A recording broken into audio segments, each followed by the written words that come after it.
So now this has created a lot of problem for animals in the forest area especially. Insects की population decline हो रही है. Insects. अब उनके लिए तो कभी रात हो ही नहीं रही. जब जब एग्जाम का प्रेशर आता है कौन खूब खाने लगता है. चिप्स भी आने दो, फ्रेंच फ्राइज भी आने दो, जो भी है बस मम्मी दे दो फटाफट. इंडिया के अंदर बहुत लोगों को डायबिटीज हो रही है. लोग एक दूसरे को कोरोना दे रहे थे ना. Similar cycle is also found in turtles and all these animals. और हमने बना दिए आसपास बहुत बड़े बड़े शहर. तो अब ये बड़े बड़े शहर क्या करते हैं, बहुत लाइटें फेंकते हैं. अब जो टर्टल्स फिशेज हैं वो तो लाइट के सिग्नल्स पे चलती हैं, लाइट के सिग्नल्स के हिसाब से काम करते हैं. अब इन टर्टल्स को थोड़े ना पता है कि ये लाइट ऐसी है, रख दो इसको, सूर्य की लाइट नहीं है. वो लाइट की तरफ भागे चले जाते हैं, उनको लगता है अरे दिन निकल गया. उसी तरह से बहुत सारे जो जानवर हैं वो रात को सो ही नहीं पाते, क्योंकि जब तक लाइट जलती रहती है उनको नींद ही नहीं आती, वो टहलते रहते हैं. मतलब उनको लगता है खाना ढूंढो खाना ढूंढो खाना ढूंढो.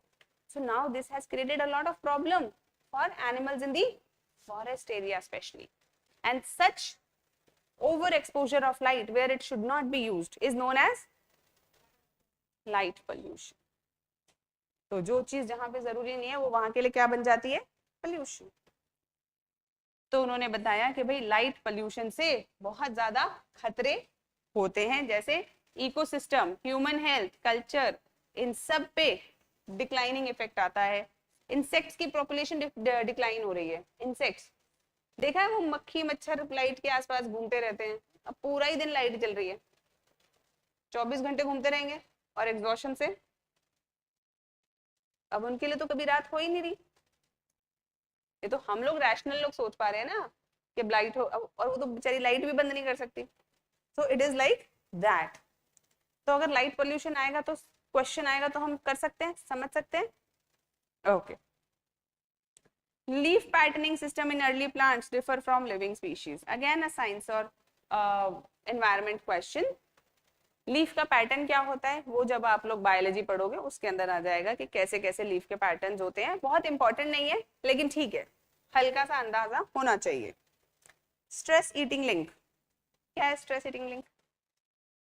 जब जब एग्जाम का प्रेशर आता है कौन खूब खाने लगता है.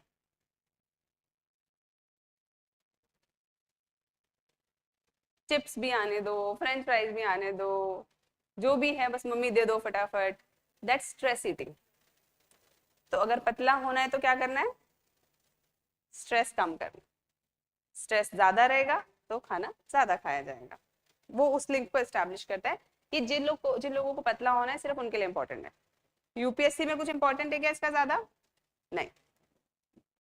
Okay, next. How can India tackle its diabetes burden? Diabetes क्या है? Sugar. What else? इंडिया के अंदर बहुत लोगों को डायबिटीज हो रही है. How many of your parents have it? How many of your relatives also have it? Close relatives. लगभग सभी के घर में मतलब डायबिटीज का एक ना एक पेशेंट तो है. नाउ ये आर्टिकल इंपॉर्टेंट है लेकिन इसको पढ़ने के लिए एक स्ट्रेटेजी चाहिए, क्योंकि सीधा डायबिटीज पे क्वेश्चन आए अनलाइकली है ना. क्योंकि यूपीएससी एक आर्टिकल को उठा के तो क्वेश्चन पूछ नहीं लेगी, लेकिन इससे जो हमें कंटेंट मिलेगा हम उसे यूज करेंगे. तो शुरुआत में तो आप इसको ऐसा का ऐसा पूरा पूरा पढ़ोगे, पढ़ना भी चाहिए शुरुआत में.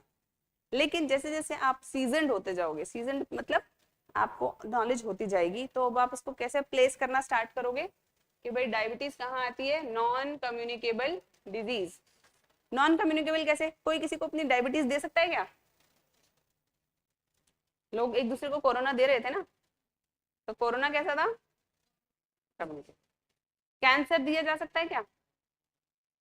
कार्डियोवैस्कुलर डिजीजेस लाइक भाई मेरे हार्ट में ना वो हो गया है, क्या कहते हैं, ब्लॉकेज हो गई, तो थोड़ी तुम ले लो, आधी आधी बार नहीं हो सकता. तो यानी कि जो भी डिजीज कम्युनिकेट नहीं हो सकते वो क्या है, नॉन कम्युनिकेबल डिजीज. और जो कम्युनिकेट हो सकते हैं वो क्या है? Communicable disease. डायबिटीज क्या है? Non communicable disease. तो क्वेश्चन अगर आएगा तो किस पे आएगा? बड़ी चीज पे।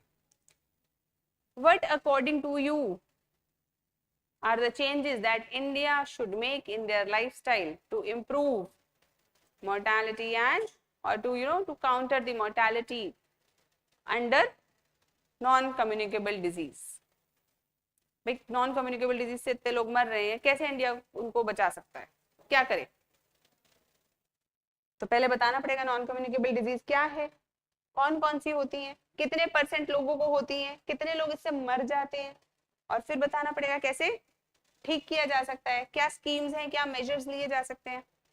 तो जब हम इसके अंदर पढ़ेंगे तो इसके अंदर से हम लोगों को कुछ डेटा मिलेगा, डेटा जो हमारे लिए बाद में इस आंसर में काम आएगा। ठीक है, तो हम छोटी सी इतना सा नोट्स बनाएंगे, अगर बनाएंगे भी तो डायबिटीज के बहुत बड़े नोट्स, पूरा पन्ना बना देंगे क्या? लिखना ही नहीं है जब पूरा पन्ना, तो पूरा पन्ना क्यों बनाएंगे, है ना? तो छोटा सा क्या बनाएंगे, सीधी बात पढ़ेंगे कि भाई बहुत लोगों ने पाया, इन्होंने रिपोर्ट करी, इन्होंने कुछ रिसर्च करी और पाया कि नॉन कम्युनिकेबल डिजीजेस इंडिया में बहुत बढ़ गई हैं, और अगर डेटा देखा जाए तो 11% पॉपुलेशन में, यानी इंडिया में 11% पॉपुलेशन के लोगों को डायबिटीज है, और 15 प्री डायबिटिक। 15% क्या है? Pre diabetic. प्री डायबिटिक मतलब एकदम थ्रेशोल्ड पे है, होने वाले हैं डायबिटिक। अगर उन्होंने कंट्रोल नहीं किया अपना शुगर कंजम्पशन तो डायबिटिक हो जाएंगे। तो यानी 11% ऑफ पॉपुलेशन का मतलब क्या हो गया? It's a big number. यानी कि अगर हम देखा जाए तो लगभग 10 करोड़ लोग इंडिया के अंदर डायबिटीज से लड़ रहे हैं, डायबिटीज उनको हो चुकी है, और 15 करोड़ लोग क्या हैं? प्री डायबिटिक लगभग। समझ में आ रहा है? तो अब इसके लिए क्या करना चाहिए, कैसे डायबिटीज क्यों हो जाती है? शुगर खाने से बहुत ज्यादा, और एक्सरसाइज ना करने से, बैठे रहने से। तो अगर ठीक करना है तो क्या करना पड़ेगा? एक्सरसाइज करो, मीठा कम खाओ, और सेडेंटरी लाइफस्टाइल मत रखो। सिंपल। योगा करो, दौड़ो भागो, है ना, स्टेयर्स लो, यही सब कार्यक्रम है। अगर डायबिटीज हो चुकी है तो दवाइयां टाइम पे लो। ऐसे नहीं सुना कि जिनकी डायबिटीज हो जाती है कि भाई मल्टीग्रेन रोटी खाओ। क्यों खाओ मल्टीग्रेन रोटी? Fibre, fibre increases, sugar level decreases.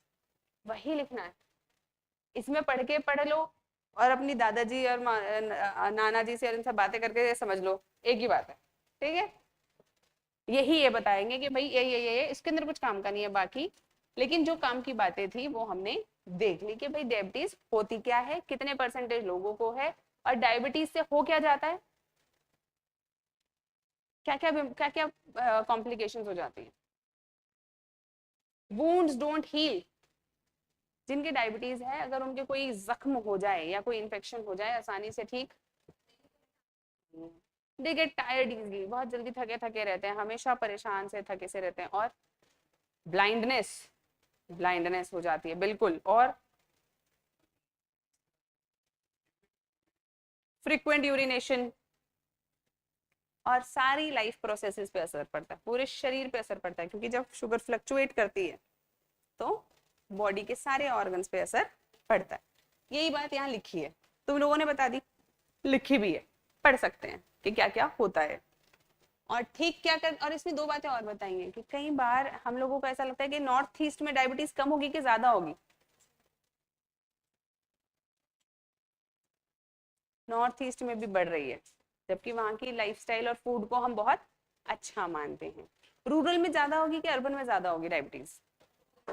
Urban में ज्यादा होगी। वो भी परसेंटेज इन लोगों ने लिखी हुई है कि भाई अगर हम देखें तो अर्बन में ज्यादा है, रूरल में कम है। तो कुल मिला के इसमें से हमें काम की इंफॉर्मेशन कितनी निकालनी है? सिर्फ पहली चीज, डायबिटीज होती क्या है, किस में आती है? नॉन कम्युनिकेबल डिजीज में आती है। नॉन कम्युनिकेबल डिजीज और कौन से होते हैं ये पता करना है। कितने परसेंटेज नॉन कम्युनिकेबल डिजीजेस हैं इंडिया के अंदर, मतलब कितना परसेंटेज लोग अगर डिजीज से मरते हैं तो नॉन कम्युनिकेबल से कितने परसेंट मरते हैं? 75। मेजोरिटी लोग नॉन कम्युनिकेबल से मर रहे हैं, लेकिन हमारा सारा ध्यान किस पे? क्योंकि डायबिटीज को लोग बीमारी मानते ही नहीं। तो ये इसकी तरफ ध्यान जाना चाहिए गवर्नमेंट का, और गवर्नमेंट का ध्यान जाना चाहिए तो वो ध्यान किसका लेकर आएगी? फ्यूचर ऑफिसर्स का। तुम्हें नॉन कम्युनिकेबल क्यों होना हटाना चाहिए, कैसे हटा सकते हैं, क्या कर सकते हैं, इंपॉर्टेंट हो गया टॉपिक। तो डायबिटीज का कितना सा पोर्शन है उसमें? छोटा सा, लेकिन उसने हमें टॉपिक तक पहुंचा दिया। ओके।